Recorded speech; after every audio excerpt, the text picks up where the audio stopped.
Okay, so now next is the Lewis structures.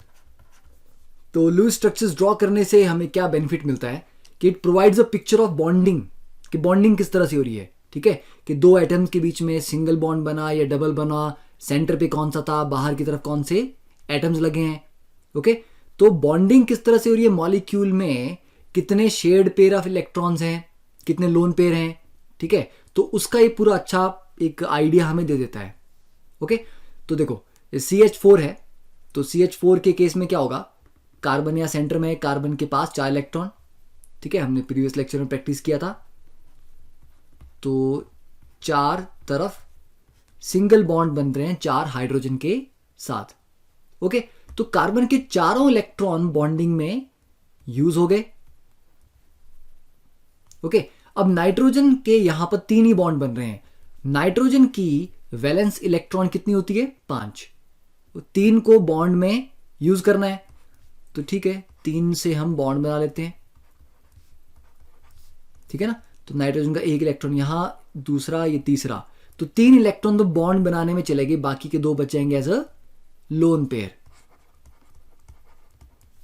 ठीक है, ये आ गया लोन पेयर. तो इवेंचुअली नाइट्रोजन का देखा जाए तो ये 2 और ये 3 बॉन्ड में कितने इलेक्ट्रॉन्स हुए, 6 है ना. एक बॉन्ड में 2 इलेक्ट्रॉन्स होते हैं, तो 3 बॉन्ड में 6 इलेक्ट्रॉन्स और एक पेयर, तो टोटल इसके पास भी 8 इलेक्ट्रॉन्स आ गए ऑक्टेट में. तो ऑक्टेट पूरा हो गया. कार्बन के 4 बॉन्ड बन रहे हैं, तो कार्बन के भी 8 इलेक्ट्रॉन्स आ गए ऑक्टेट में, तो दोनों के ऑक्टेट कंप्लीट हैं. ठीक है, अब ये कैसे आइडेंटिफाई करेंगे आप कि किसी भी फॉर्मूला में सेंट्रल एटम कौन सा होगा और पेरिफेरल एटम कौन सा होगा. ठीक है, तो डिसाइडिंग द सेंट्रल एटम, देखो in general the least electronegative atom is the central atom. Okay, तो जिसकी इलेक्ट्रोनेगेटिविटी कम होती है उसको हम सेंटर में रखते हैं, जनरल. ठीक है, स्टैंडर्ड रूल नहीं है, जनरल. और एक और रूल ये हो सकता है कि एटम जो कम नंबर में, जैसे CH4 में कार्बन का 1 है, हाइड्रोजन के 4 हैं, तो जो कम नंबर में होते हैं जिसके एटम, उसको जनरली सेंटर में रखते हैं. तो CH4 में हमने ये किया. ठीक है, तो इसका आप एग्जांपल ले सकते हो कि CH4 है, NH3 है, SO2 ले लो, SO3 ले लो. ठीक है, तो जो कम नंबर में थे वो सेंटर पे रहे. फिर atom which can form maximum number of bond, जैसे हाइड्रोजन तो एक ही बॉन्ड बना सकता है क्योंकि उसके पास एक ही इलेक्ट्रॉन है, पर कार्बन के पास 4 हैं तो वो 4 बॉन्ड बना सकता है. तो जो ज्यादा नंबर ऑफ बॉन्ड बनाता है उसको सेंटर में रखते हैं ताकि वो चारों तरफ कनेक्ट कर सके. ठीक है, और जनरली जो लार्ज एटम है उसको सेंटर में रखते हैं. ठीक है, जनरली. तो ये हो गए कुछ जनरल रूल जिनको आप यूज करके एक आइडिया ले सकते हो कि सेंटर में किसको रखना है. ठीक है, जैसे कि आपका PCl5 आ गया, तो फॉस्फोरस 5 बॉन्ड बना सकता है, पर हर एक क्लोरीन एक एक बॉन्ड बनाएगा, तो फॉस्फोरस यहां पर सेंटर में होगा. देन नेक्स्ट इज के हाइड्रोजन और फ्लोरीन कभी भी सेंटर में नहीं रहते. क्यों, हाइड्रोजन भी सिर्फ एक बॉन्ड बनाता है, फ्लोरीन भी सिर्फ एक ही बॉन्ड बनाता है, तो सेंटर में कैसे रखोगे. सेंटर का तो मतलब हुआ ना उसका लेफ्ट भी होगा उसका राइट भी होगा, तो कम से कम 2 बॉन्ड तो उसको बनाने पड़ेंगे. ठीक है, तो सेंटर में हम उसी को रखेंगे जो कम से कम 2 बॉन्ड तो बनाए. पर हाइड्रोजन और फ्लोरीन दोनों मोनोवेलेंट हैं, they form only 1 bond at a time. ठीक है, नाउ नोट इट डाउन. अब next is after counting for the shared pair of electron for the single bond the remaining electron pairs are either utilized for multiple bonding or remain as lone pair. ठीक है, कि जितने electron से bond बनाने थे बना लिए, उसके बाद जो बच गए, ठीक है, उनसे क्या हो, उनको लोन पेयर बोलते हैं हम. ओके, अब basic requirement being that each bonded atom gets an octet. तो ये इंश्योर करना है हमने कि सभी एटम्स का ऑक्टेट कम से कम कंप्लीट हो जाए. ठीक है, ऐसे भी केसेस आते हैं जहां पर ऑक्टेट कंप्लीट नहीं हो पाता. ठीक है, तो जरूरी नहीं कि ऑक्टेट रूल सभी जगह अप्लाई होगा, तो उसकी लिमिटेशंस क्या हैं वो भी हम पढ़ेंगे आगे. ठीक है, तो कुछ स्ट्रक्चर देख लेते हैं. तो यहां पर हम कुछ प्रैक्टिस कर लेते हैं. देखो जैसे कि NF3 है. ठीक है, तो नाइट्रोजन सेंट्रल एटम है और 3 सिंगल बॉन्ड बनने हैं, तो 3 इलेक्ट्रॉन तो फ्लोरीन के साथ सिंगल बॉन्ड बनाने में यूटिलाइज हो गए, बचे 2 इलेक्ट्रॉन वो एज अ लोन पेयर रह जाएंगे. ठीक है। और फ्लोरीन के पास अपने कितने इलेक्ट्रॉन होते हैं? 7। तो एक इलेक्ट्रॉन यहां आ गया, बाकी के 6, 3 बन जाएंगे लोन पेयर, ठीक है। और नेक्स्ट स्ट्रक्चर ले लेते हैं O3। O3 का स्ट्रक्चर थोड़ा सा टिपिकल है। ये स्ट्रक्चर आपको अगर याद नहीं होगा तो इसको स्क्रैच से बनाना, फर्स्ट टाइम आप O3 का ओजोन का स्ट्रक्चर बना रहे हो तो आपको थोड़ी दिक्कत आएगी, क्योंकि इसका स्ट्रक्चर उतना सिंपल नहीं है, ठीक है। तो तीनों ऑक्सीजन इसमें बेंट फॉर्मेशन में रहती हैं, एक तरफ डबल बॉन्ड और एक तरफ सिंगल बॉन्ड। ओके, जस्ट देख तो इसको पहले। अब ऑक्सीजन के अगर एक तरफ डबल और एक तरफ सिंगल है तो 2 इलेक्ट्रॉन सेंटर वाली के यहां लग गए, ये 3, तीसरा हो गया 4, 5 और एक और बचेगा 6। पर वो जो एक और बचेगा वो पेयर नहीं बचेगा, वो अकेला होगा, ऑड इलेक्ट्रॉन। तो वो ये लूज कर देगा और दूसरे को दे देगा, दूसरी ऑक्सीजन को। तो इसने वो इलेक्ट्रॉन लूज कर दिया, तो उसके ऊपर आ गया पॉजिटिव चार्ज। इस ऑक्सीजन ने वो गेन कर लिया। तो ऑक्सीजन के पास नॉर्मली 6 होते हैं, एक गेन कर लिए तो हो गए 7, ठीक है। एक यहां पे, बाकी के जो 6 हुए वो 3 लोन पेयर। और ये जो ऑक्सीजन था इसने 2 इलेक्ट्रॉन यहां दे दिए बॉन्ड में और बाकी के 4 लोन पेयर। तो ये इस तरह से आता है, ठीक है। अब चाहे डबल बॉन्ड को आप लेफ्ट के साथ लिखो या राइट के साथ लिखो, ठीक है। इसको आप ऐसे भी लिख सकते हो, ये पॉजिटिव और ये नेगेटिव, ठीक है।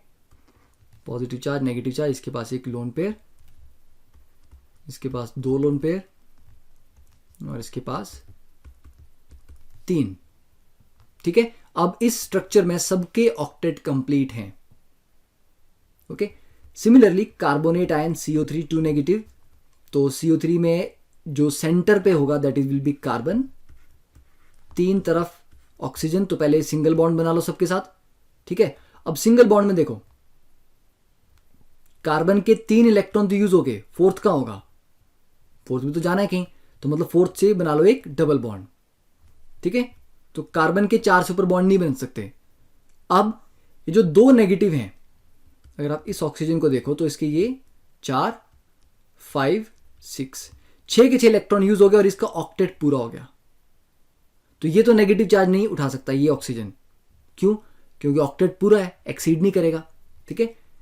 ये ऊपर वाला ऑक्सीजन अगर हम देखें तो 2, 3, 4, ये 5 और ये 6, ठीक है। पर इसका ऑक्टेट देखें तो 2, 4, 6, 7, एक इलेक्ट्रॉन कम है। तो यहां ये एक एडिशनल जो नेगेटिव चार्ज था वो एक इसके पास आएगा।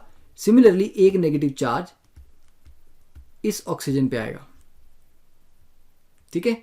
तो इनके पास जो 6 इलेक्ट्रॉन थे वो जाएंगे 7 और उसमें से 6 आपके पेयर में होंगे, 7th बॉन्डिंग में यूज हो जाएगा, ठीक है। अब चाहे डबल आप इसको करो, ऊपर वाले को सिंगल करो, ठीक है, या ऊपर वाले को डबल करो, तो वो जो वेरिएशन है वो आप अपनी मर्जी से ड्रॉ कर सकते हो। तो एक ऑक्सीजन के साथ डबल बॉन्ड होता है और 2 पे नेगेटिव चार्ज होते हैं, ठीक है। तो ये नेगेटिव यहां पे, ठीक है। वैसे आप इस वाले राइट वाले को भी डबल कर सकते हो, तो that is totally up to you. Now next is structure of HNO3। क्योंकि HNO3 में जो नाइट्रोजन है दैट इज द सेंट्रल, क्योंकि हाइड्रोजन हो नहीं सकता सेंटर पे, और नाइट्रोजन और ऑक्सीजन में नाइट्रोजन कम नंबर्स में प्रेजेंट है, तो नाइट्रोजन सेंटर में आ गया। एक तरफ H और O3 लगाने हैं, ठीक है। मान लो अगर कुछ ऐसा सोचते हैं आप पहले, तो प्रॉब्लम क्या होगी? H के साथ तो सिंगल बॉन्ड बना, ठीक है। नाइट्रोजन के पास थे 5 इलेक्ट्रॉन, 1, 2, 3, 4, तो आप बोलोगे 5वां, तो मान लो एक डबल बॉन्ड बना दिया। अब डबल इससे क्या हो जाएगा? टोटल बॉन्ड देखो कितने बन गए नाइट्रोजन के, 2, 3, 4, 5, और 5 बॉन्ड में 10 इलेक्ट्रॉन्स आ जाएंगे, ऑक्टेट एक्सीड नहीं करना चाहिए।